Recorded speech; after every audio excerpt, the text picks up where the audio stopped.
Well, it's certainly an interesting question. A lot of people are talking about Donald J. Trump taking over Greenland and the strategic importance of having control of it. The Donald is talking about there being Russian and Chinese submarines in the area. And this creates, of course, a security issue uh, for the United States and to a lesser extent Canada, who we will hope eventually will become the 51st state. There has been some talk of making English speaking Canada a state and the French portion of Canada a territory, like Guam or the Virgin Islands or something like that.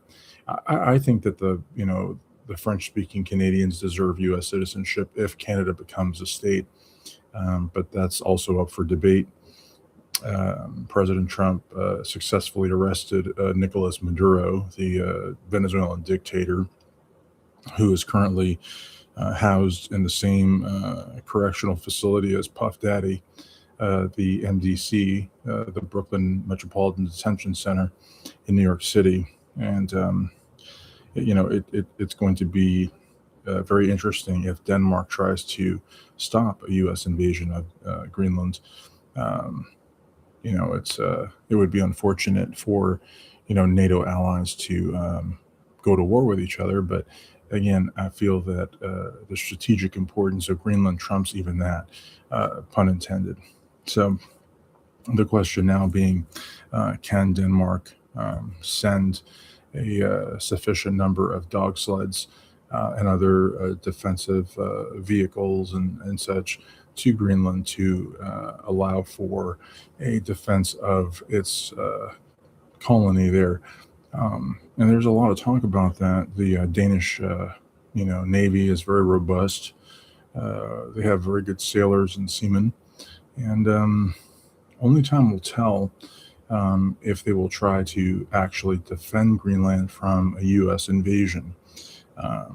We don't know, but we've been told that the Danes do not want to give up Greenland, nor do they want to give up the Faroe Islands. They've got two territories that they are willing to fight, vigorously for. Um, Denmark also has a very strong air force, and they have a very brave military. So I don't know to what extent the Danes are willing to fight for these colonies. Um, a lot of the European countries had to give up their colonies in Africa and Asia, India, Goa, China, Hong Kong, and Macau, and the Spanish still have a colony, two colonies actually in Morocco, Ceuta and Melilla. So it's a big question as to whether or not Denmark is willing to potentially go to war with the United States. Now, a lot of people believe that defending defending Greenland, which is part of Greater Denmark, is not feasible because the Danes won't be able to get reinforcements to Greenland in time. But then there's also the question of the 50, nearly 60,000 Greenlanders, especially in the big city there of Nuuk, which is their capital. I believe that's how you say it, Nuuk. Um, and the last thing that we want is igloo to igloo fighting. But the reality of the matter is that it's going to come down to what the locals want. It's going to come down to how badly will the Danes fight. It's going to come down to what will NATO do.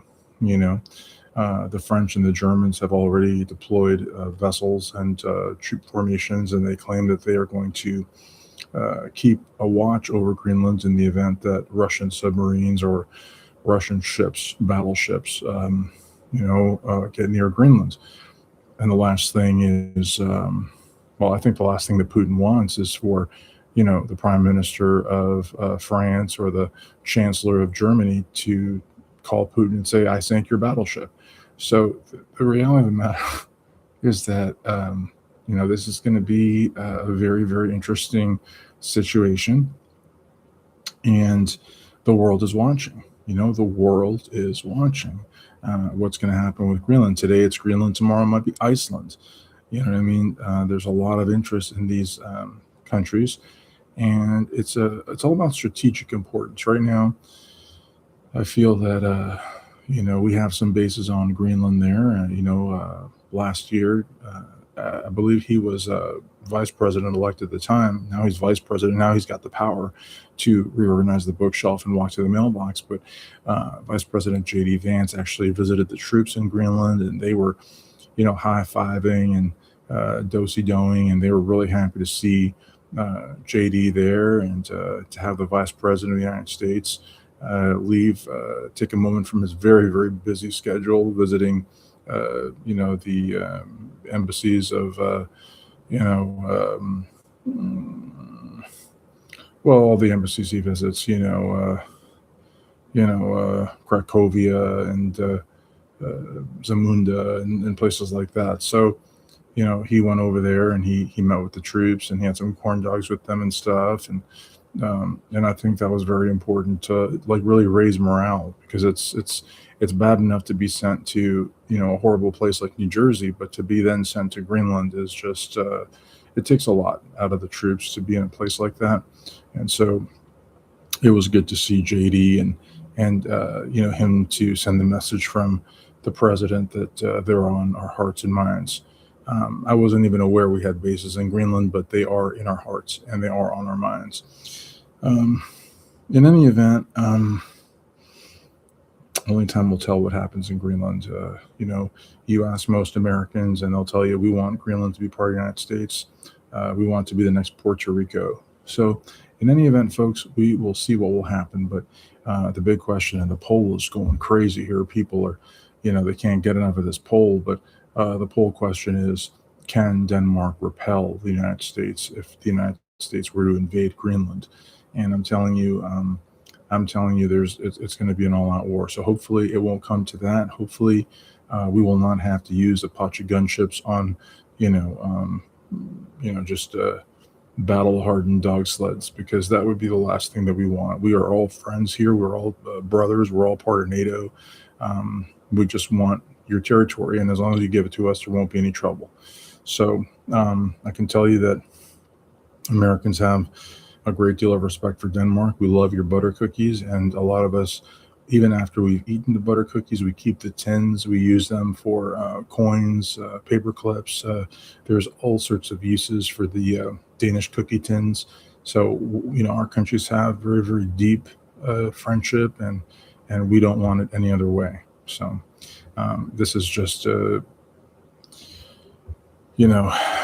just a blip on the radar in another one's long and beautiful friendship. We're just going to take Greenland from you, whether you want to give it up or not. We would like to, give you a few bucks for it, but if not, we're just going to take it. In any event, folks, I hope that you enjoy. And if you're watching this from Greenland, we really don't care what you have to say, because we're going to take you and you're going to be American, and that's it. So thanks for watching.